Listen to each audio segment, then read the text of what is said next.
Hey all, I just wanted to real quickly say thank you so much for helping me reach 200 subscribers. It just so happened that my planned game room tour for my new place coincided with a milestone, so just real quickly want to say thanks so much for sharing videos, letting your friends watch my videos. I guess it's a weird way to say that. But yeah, thanks so much for watching everything. I hope you like the new game room. It's a little bit faster paced, but feel free to pause and take a look at some of the sweet games that I got.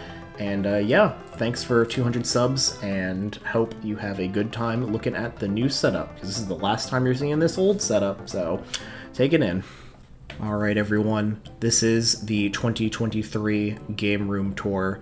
We're going to be focusing primarily on the game shelves. I've really spent a lot of time just making this whole wall look amazing. I love the shelving, the way I've organized it, it's very neat. We have a lot of flourishes within, with like different either figures or other gaming related stuff, and it just looks great. I love the library type look. I have some prints and posters all around, and it's just great. We'll kind of go piece by piece and talk a little bit more about the specifics and my thought process of setting up the shelves that work best for me.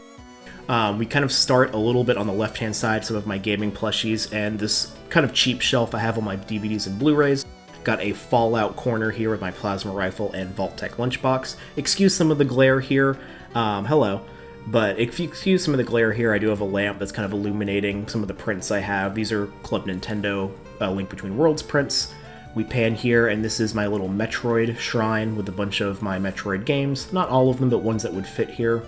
My Metroid Amiibo figures, my complete in box Super Metroid, which I love, the collector's edition of Dread, collector's edition of Samus Returns.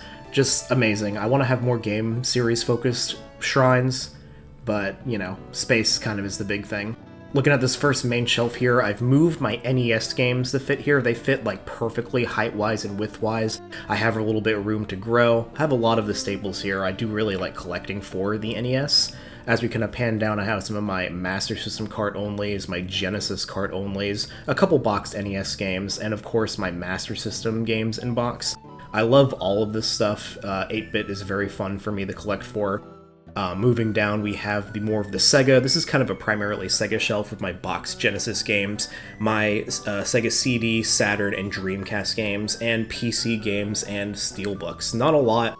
I'm not a huge Sega person, just a lot I've got over the years. And at the bottom, we have the Atari 2600 and the N64 games, and a couple other boxed oddities. But this shelf is great. I think it fits cartridges very well.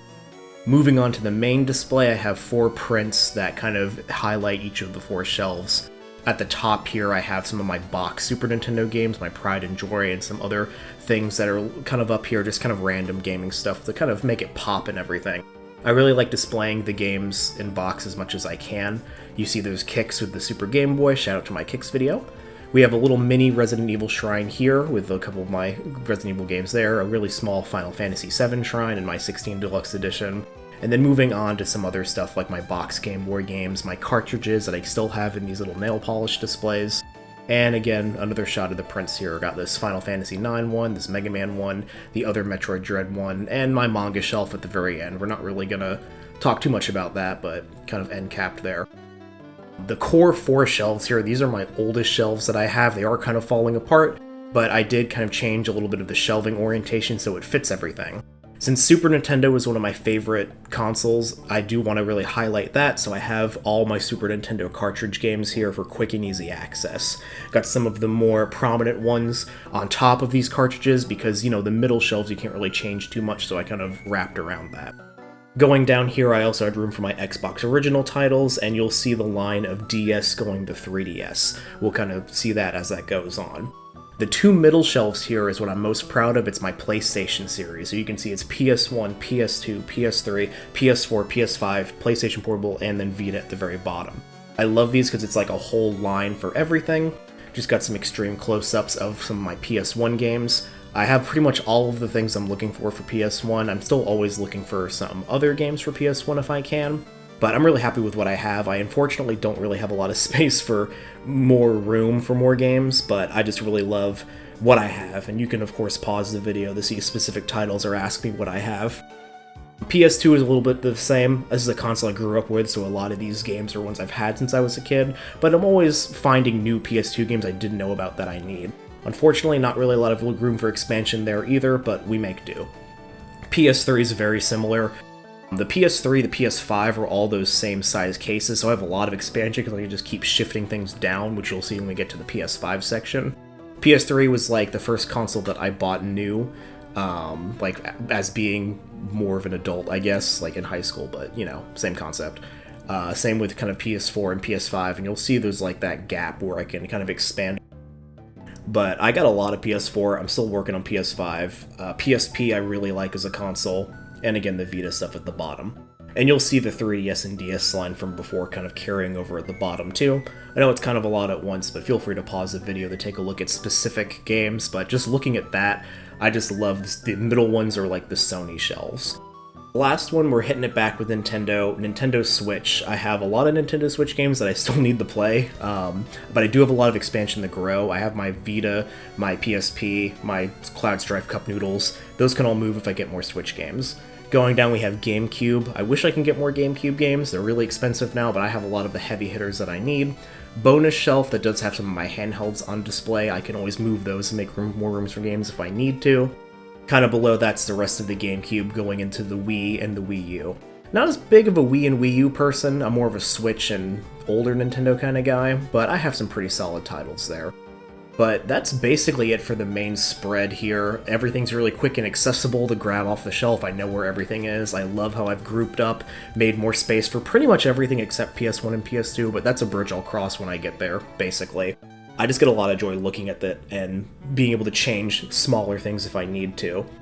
As we pan to this side of the room, this is my hanging shelf I finally hung up that has most of my amiibo. I tried to make each cube a different game series to the best of my ability.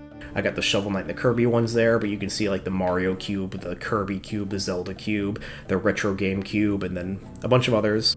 Here is my TV I keep in my room with some consoles there. They're not all hooked up at the moment, but they are, you know, there's an outlet and power strip back there I can plug in when I'm needing. I don't like keeping my consoles plugged in if I'm not playing them, basically. Other consoles you don't see are going to be back towards the closet. But yeah, here's another shot just to kind of show the full game room in its full glory. Thanks for watching if you stuck around for this long, and thanks again for helping me reach 200 subscribers. Organizing games and displaying games I love just as much as playing them, so I get a lot of joy changing up my setup, showing it off to give people good ideas for how they could display their games too. If you have any great suggestions for better ways to display everything, definitely let me know. If there's any really good games that it looks like I have a glaring omission in my collection, you can let me know. You know, I collect games to play, not just to own, so it could just be something I don't want to play, but still let me know. But yeah, that's basically everything with the game room here. If you have any other thoughts or anything else you'd recommend, always feel free to let me know. I want to see your collections too. But yeah, thanks so much for watching, and have a nice rest of your day.